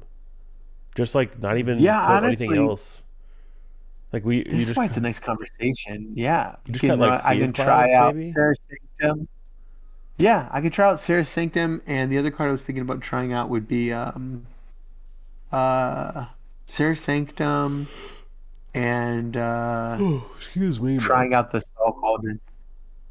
But Yeah, you could that's even cool. I do think there is a cool energy version too. Like your Sarah Sanctum, and then maybe play like Static Prison. It's a pretty powerful card. Yeah. But who knows? I'm not against it. And I shout out to I can't remember which. Sorry if I don't remember, guys. But one of the guys on stream the other night, I wasn't reading chat, but someone was reading for it. They were like, so, yeah, somebody's Hmm. brewing Marneus, and they're trying out like they're playing all the enchantments, and they're doing like Breeze Caller stuff Yeah. with Sarah Sanctum, Talon Gates, and Amphibian Downpour. And I was like, fuck yeah! I was like, oh my god, that's cool. That is really cool. Um, It's probably not that yeah, hard to yeah. So I assemble either. no, it's not. And you have all the black tutors. Like, it's just a fun deck. None of this stuff is too groundbreaking. I'm opting for the copies instead of the steals because again, I just want to double up some effects. I just feel like the Ristic and the Tithe is very important. I think steel is interesting. Like I'm enjoying steel on wrong side just because I can go steel really early, even on like turn one sometimes. And Yeah, but like in this, I don't know. I don't think you need the steel. It like copy is I don't good like enough, this. and you're happy to just like chill and Yeah, exist. and I do. This is probably a weird one, but the train it's not there that good, but it's not that bad. The training Low grounds, investment, low investment. low investment. It's one mana. Interacts That's pretty with much why mastermind and Mastermind, and it wins the Marneus. game with Marneus and Ashnods. So Ashnods plus Training Grounds is like an A plus B with the commander because it'll make Marneus's second ability Chapter Master cost. So Training Grounds is 1 blue, and it reduces the activated ability of creatures you control by 2, colorless. So it goes So from Marneus' ability 6 down costs to 4. 4. Yeah. And then you Yeah. make 2 creatures, you sack them, you make 4, and then you have Yep. a loop in which you can present that doesn't trigger study, it doesn't trigger anything. You just activate. Yep. There you go. And then You're gonna likely draw your whole you're deck. able to activate on top of someone trying to respond to this loop if they didn't Yeah. recognize that it because Yeah. you'll just have other creatures you can sack and just have enough mana to keep presenting it. Yeah. Well said. That's well said. That's pretty That goes much. back to like what I was talking about with being able to activate it like flash speed, and you're not casting things at flash speed. You're not, but you are still acting at flash speed. Yeah, and that's one thing I really like about like these kind of creature decks is like doing shit like that. It's really fun. I'll find any for way to me. bring up Kodama, but this is something that like people have talked to me about Please, I like Kodama. with Moloku in Kodama. They're like, I don't understand. It's a 5 mana creature with a 6 mana commander, and you have to pay 1 to activate it. That's 12 mana. Like, can you explain that to me? I'm like, yeah. Here's the explanation. With Moloku and Cradle, you are able to present infinite mana with Kodama on the field. With any like almost any amount of creatures, as long as you have like 2 or 3 creatures, like you have infinite mana. And then the upside is you activate that, and your opponents realize like, oh shit, like he's gonna go infinite. Let's remove Kodama or let's remove Moloku. You're like, okay, well here's another activation because the activation is 1 mana. So you just activate again on top, and the entire loop is at instant speed. So if you're able to resolve any one of those activations, then you have infinite green mana. Who cares what you remove after that, right? Yeah, Like it doesn't matter. I have infinite so green. I'm hard. going to recast Kodama. Like what? Okay. It's so hard to break up. So yeah, I just think that like Oh. those patterns are really strong right now. We've taken Flash to like the next level. Like yes, Flash is really good. I see you're on Born. Wait, you are on Born, right? Oh yeah, Yeah. So you're on 3. You're on Born, VFC, and Hi-Fi. And I think yeah. I that's just think kind of where I want to High be right now too. Yeah, High Fade. The 3 in the blue is it's actually not. I actually think 3 in a blue is sometimes easier than Ranger Captain.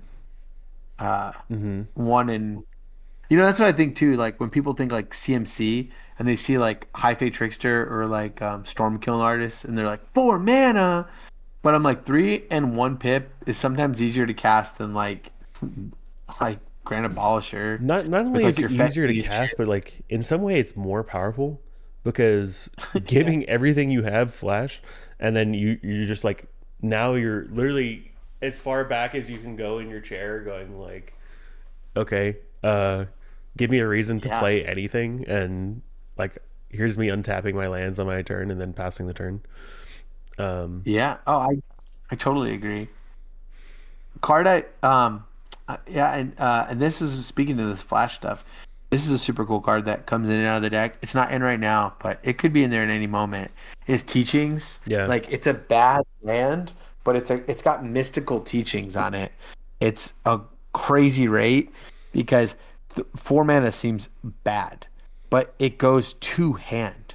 So like when you're getting your ass kicked and the whole table's fighting together and you're trying not to die, you have no idea how powerful a two instant speed two-hand tutor is, because this effect is incredibly rare. Especially Logan, when you make this much mana. how many two-hand instant speed tutors can you think of? Eladamri's Call, Hey, step through. Step Through. It's very rare. You know what I'm saying? I'll take It's any rare. opportunity I can to mention step through. I love that card. Like, yeah, it gets Step Through gets a lot of good cards. It gets probably Gets Flood flood Caller. color, high fae, Yeah, and that's one thing that I oracle. like. The thing, this is like opportunity cost. Yeah, it's a shitty tapped Yeah, but you land, make a lot of or mana. Like you make a lot of or mana. you yeah, and it tapped land, or it pitches to force, or in a pinch it grabs Bowmaster, it grabs High Fae, it grabs Valley Flood Caller, and it grabs any one of these fucking world beaters. Like pretty good. Yeah, Pretty good card. This comes in and out. I It's can an see that, interesting and card. it Not it for me. pitches well to like It's Chromox cool. as well. Yeah. Oh, dude, totally. A 2 mana card for Chromox is excellent. So, do you have any other Um, questions? I'm really glad I got to talk about this deck with no, you I because think it's um, like a lot of people ask me about this deck all the time, and I just have nothing. I'm just like, yeah, it's cool. I don't know. as Like, I as don't a even know how to player, communicate with you as a about it. player and as a brewer, I'm less interested in the specifics of the deck. I'm always more interested in hearing what you have to say about it. I'm more interested to see like your thought process and like what feels right to you, because that's what I connect with. Like I'm a very emotional player and brewer, and not to say like Me too.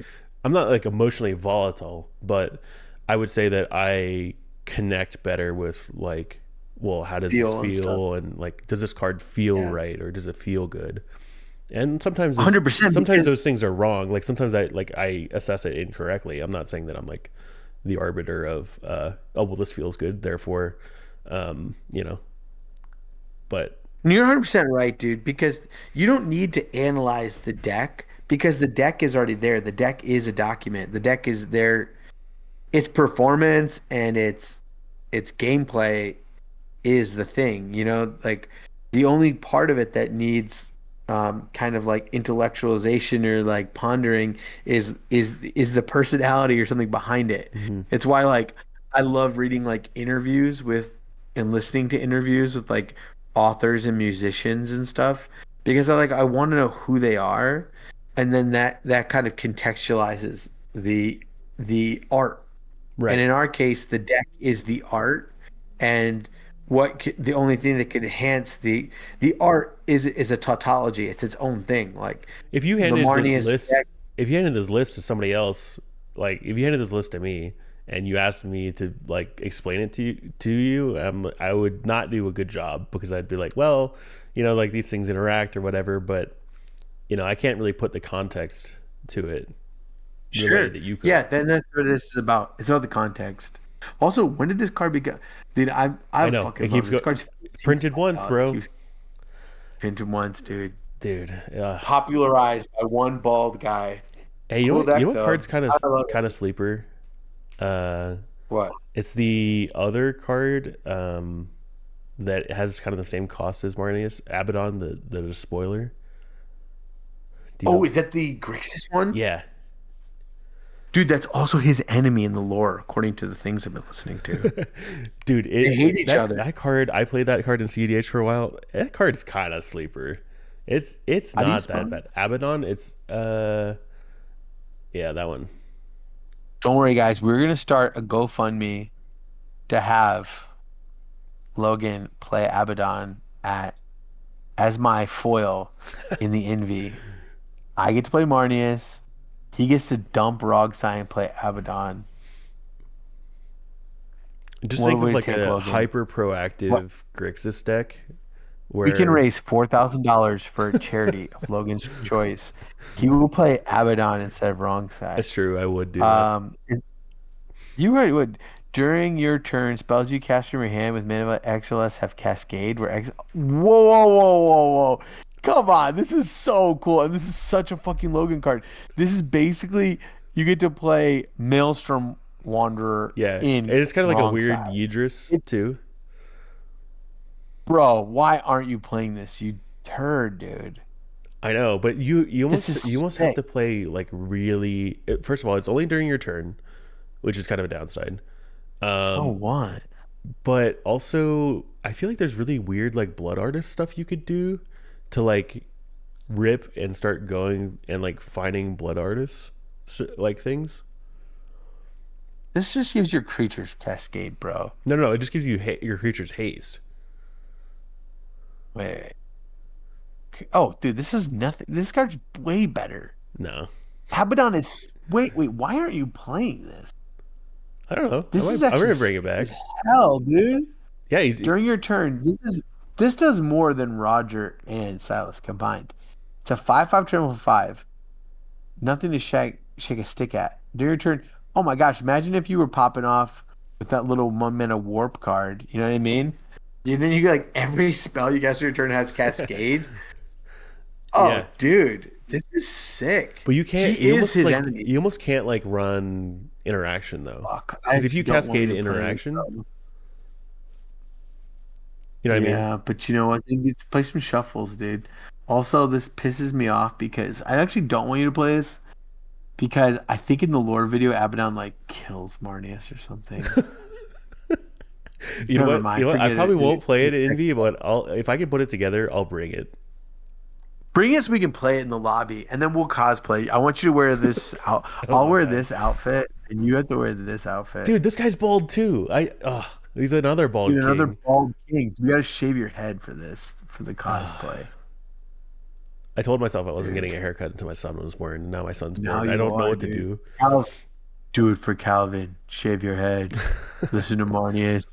No, Bald Kings. I think Marneus totally like lines up with you. It's really hard to not when someone brings up Marneus, it's hard not to bring up the Goldsabertooth with it. You know, I Thanks, mean, man. I really you've just appreciate that. been you've been so successful with the deck this year. I mean, how many? I don't know how many Thank you. tournaments you've brought it to, but you're what, third in standing or something. And Yeah, like, almost entirely off of the performance of this deck, too, honestly. mhm. I think I've won 3 gold events with it and top forward 2 diamond or platinum events with it. It's excellent. I don't know that if we handed you farm, you would do any better. Like, I think this is just such your deck that you're just so Thanks. Yeah, it feels into it good. with it. You know. Yeah, I kind of always also thanks for saying that. And I guess that one, I don't know if yeah, maybe we're wrapping up, and I just wanted to put this out there to people is that like, um, allow yourself to be surprised along your cEDH journey about what kind of brewer and player you become. Like we have an idea of like who we want to be, but is it as fun becoming who we thought we'd be? Is it as fun as being surprised by what life presents us and the person we end up becoming by chance By and chance. by feel, you Yeah. know? And I always, maybe part of me always wanted to be like Ian, or everyone's like, oh, Ian, he plays everything, and I wanted to be that person, I want to be like, oh, I can play anything. But is that who I want to be? Like that might have been who I wanted to be, but who I turned out to be as like an like somebody who has a deck, a player who found their deck and becomes synonymous with the deck, and to become like the Yeah. player who is Marneus Calgar, like I it's almost want to far more bring like surprising. the way that It's you far more connect with this deck. I almost want to bring Glarb to Invitational, but I just don't quite think the deck is there. Um, but we can every talk time, about this offline. I think it is actually. I think the power is off the charts. It's I interesting. just feel like I think that deck could really benefit from you working on it again. I know you felt like it's like part of your repertoire, it's part of your identity, it's part of like who you. It's like, but it's also, but I do also think you also feel like it's part of your past. But I also want you to know that like uh what you brought to bear to the deck in its inception is still alive in you. Like it's worth your. The deck can only benefit from your continued brewing. So I'd like to see whether Well, it's envy or not. I'd well, like to see you come back to the deck. get this. We'll also start a GoFundMe for that for charity. Get this. So one of our local players, his name is Connor. He's really been coming up. He's been doing fantastic, and really putting a lot of effort into learning and playing and stuff. He had approached me last week or the week before. Yeah, the week before last, and he's like, "Hey, do you have Glarb on you?" I was like, "Dude, I got that motherfucker on me at all times. Like, what do you like? Yeah, What I do you stay need?" strapped up, Yeah, yeah, yeah. concealed. He's like, You're "What was like it?" open carry I, Glarb. You have like Glarb on like a hip holster. I was like, "What do you need? Like, what do you want to know?" He's like, "Well, I just kind of like want to play it." And he absolutely roasted us at locals with it. Like he won the locals. I was in top four with him, and I got emeralded by him. And I was like, Jesus Christ! Like I forgot how good this deck is, and like to see a player like him. I think I identify with like the way he plays a lot. He's very into the control, into the like chilling out, Oh type yeah, thing. But patient. also he just like plays correctly. When he takes his moments, the pieces that he does play, he's targeting the right things. And there was one interaction where a player was like, "I don't understand why you're killing all my stuff, or you're like shooting my life total down," and I was like, "That's because he's playing correctly." And the player was like, Yeah. "What do you mean?" I said, "You don't see it." I said, "But Connor is actually like absolutely tearing us a new one right now, and you like maybe you don't understand that." I said, "But there's not shit I can do about this at the moment." And I said, "He's playing correctly. He's going to win this game if we don't do something about it." And he's like, "Interesting." And so like we talked about it after the game, Yeah. but yeah, I mean, like I think there's something there with the deck, and I think it comes down to pilot. And I've like looked at these other lists and like other pilots and stuff. Like, yeah, people have had success with it, but like there's something about that deck that I like really connect with. And I think a lot of people are And playing the listen deck to that. wrong. Well, amen. And I would listen to that. So I think that's something I want to say to people too is, and at this, yeah, it is definitely kind of like, dovetails off the last point about like finding your deck is that like some things in life come hard and some things in life come easy. Like you will learn from both things. Like I've played some decks where I lose a lot and it doesn't come easy, but it does just because I didn't win doesn't mean I didn't grow as a player or learn. Mm-hmm. But also conversely, like we don't have to be like a total like masochist or an ascetic. Like if if things come easy and just like a deck feels like it's fucking lightning in your hands, like You have to listen to that recognize. You have too. to recognize it. You have to listen to it. There's Recognize success. Like yeah, like certain things in my life have been rewarding and haven't come easy. Certain things in my life have been rewarding as hell and they've come easy. Like Marneus Calgar in my hands is like, dude, I mean, it's not bragging if it's true. Like it's lethal. Like you don't have I've to. showed You up like to yeah. like I mean, you've yeah, I you've showed up won to enough tournaments where you're like, yeah, I was at the Heisenberg and I was like 4-0 at one point and I was just like but I wasn't you had no voice, but we were chilling like yeah. That I was the wasn't tournament where I stressed. literally had no voice. Like I could not talk. Bro, I wasn't stressed, remember at all. Mm-hmm.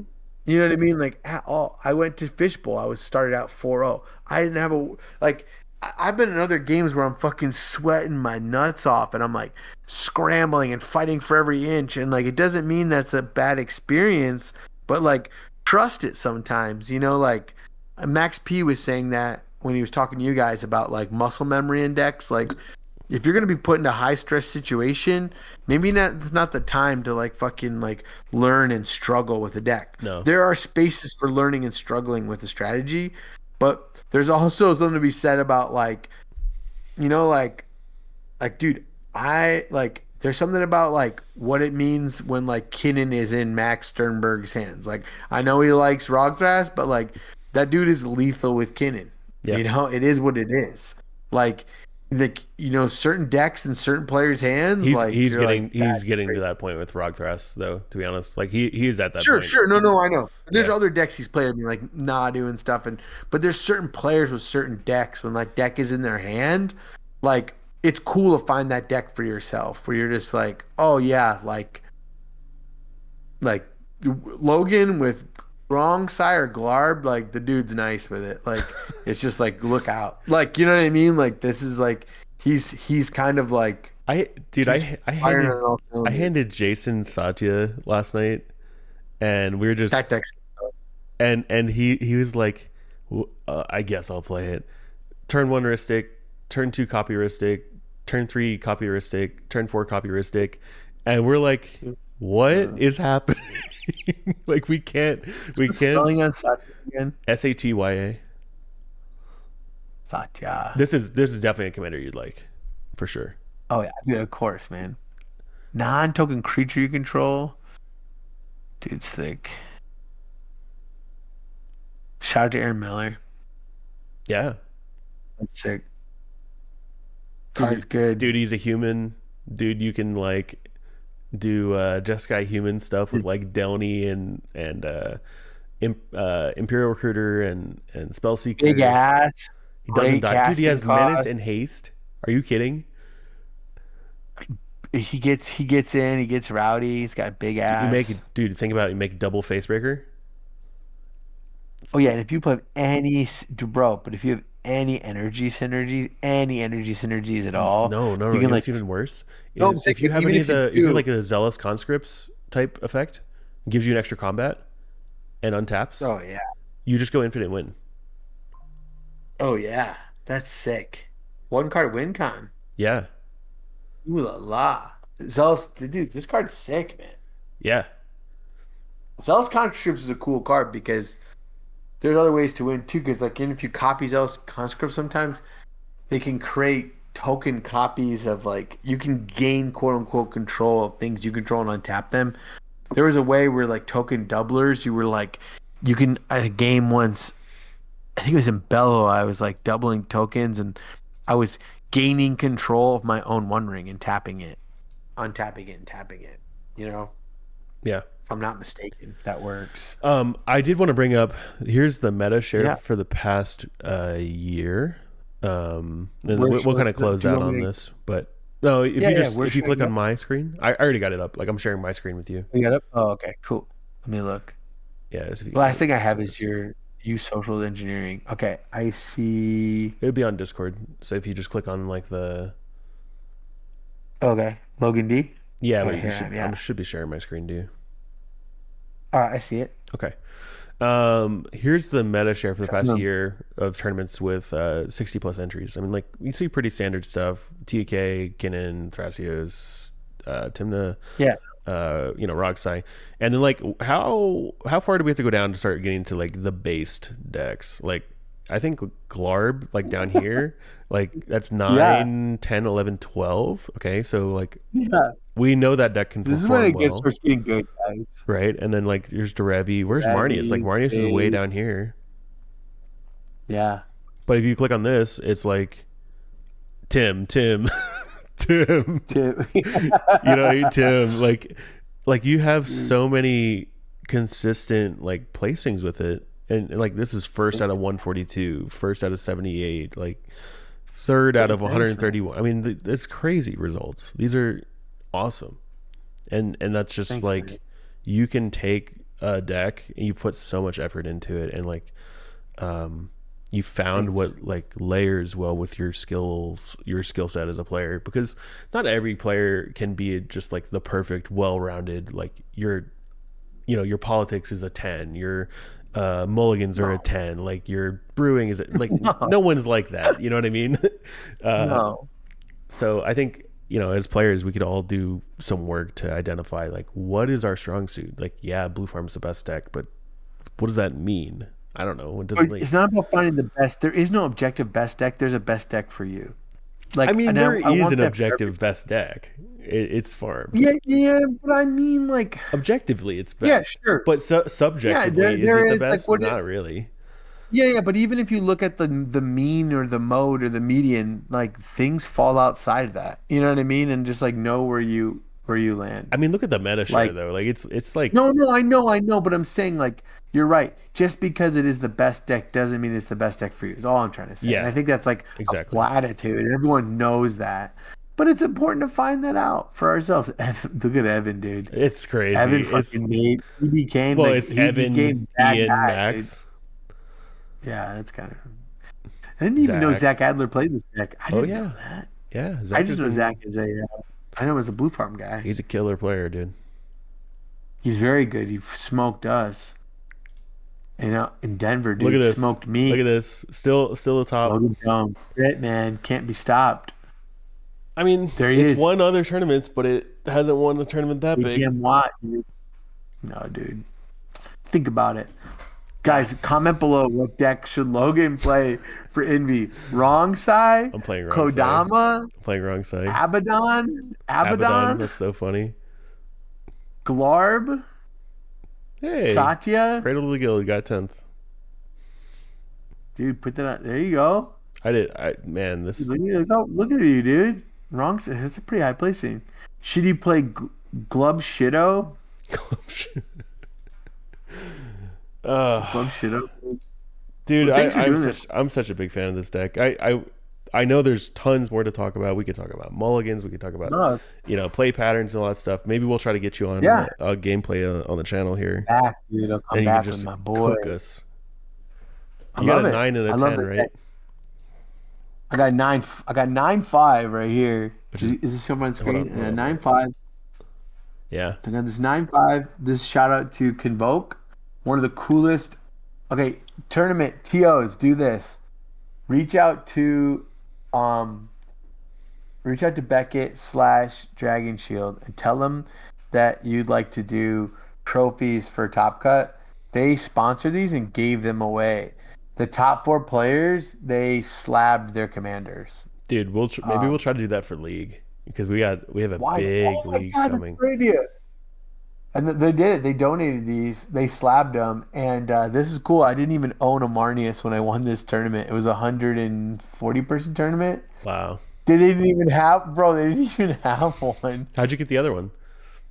No, I didn't have one, but then they just bought one for me, No, and how'd then you they get the slabbed 10? it. This one, Yeah, yeah. the 10. Most importantly, I have the best patrons in the world. Shout out to my patrons. Shout out to Michael Schmidt from Play Nice. Michael Schmidt, the man behind Play Nice MTG, is an awesome guy. One of the best ROG side players I've ever met in my life. Traditional ROG side turbo, not the wrong side. Nicest I'll get him person. switched over. I'm gonna get him switched over. Him switch over. Dude, look, You're gonna put him on got it. But he gave this to me. Dude, shout out to Play play Nice. nice, dude. He saw I had the 9-5 and he reached out to CGC and they got me a Surge Foil 10. This is probably worth some serious bank. That's pretty sweet. And he gave it to me as a gift. It's Hell one of the yeah. nicest things anyone's ever given me, man. But dude, you guys are awesome. Logan, I love you, man. I love what Love you you're too, doing. man. So grateful for what you've given cEDH in terms of like your league, your gameplay, your TO shit, Oh, your thanks. Discord, the Denver stuff. Like, like I'm so grateful for what you've brought to the format. Anything I can do ever, Gold Saber is eternally on team Yeah, critical EH, man. same here, man. Always. We're always here for you. And the door's always open if you ever need anything. Love you, Come man. chat We'll with be us. back in Denver. All right.